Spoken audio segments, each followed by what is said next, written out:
Yokosuka Naval Base is home to some of the oldest dry docks in the world, much like the one right here behind me.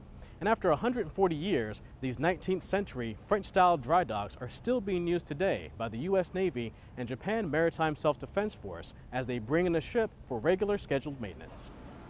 The obvious first step to getting a ship into the dry dock is flooding the dock. This is a relatively quick process, taking about an hour to get the water to the proper level. Once filled, it's time to remove the barrier called a caisson, then the real work begins. For today's evolution, we got a chance to dock one of the JMSDF ships Suma. It is a big evolution, it takes all day. We have a very large qualified watch team that consists of US Navy and our Japanese workforce. Everybody works together. Everybody has to be on point and ready to react quickly to make sure that the ship stays safe. But before they can bring in the ship, divers have to make a very crucial check. To make sure that the sill where the gate to the dry dock rests is free and clear of debris. That way it can actually form proper seal and they can pump all the water out without more water rushing in.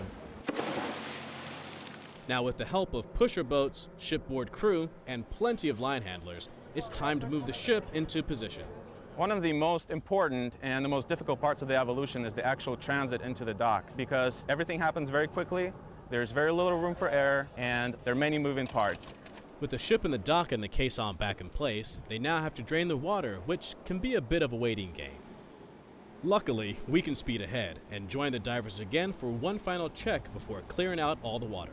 We made sure that the middle of the keel was in line with the front and last blocks in the row, and we just made sure that there was no hull appendages floating over the blocks that were going to get crushed when the ship sits on them.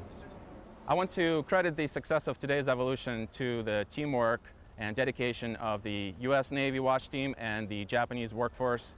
Because of them, today's event was on time and safe. Japanese ship Suma is now ready for her maintenance period in Yokosuka's Dry Dock number 2. Petty Officer Brian M. Brooks, Yokosuka Naval Base, Japan.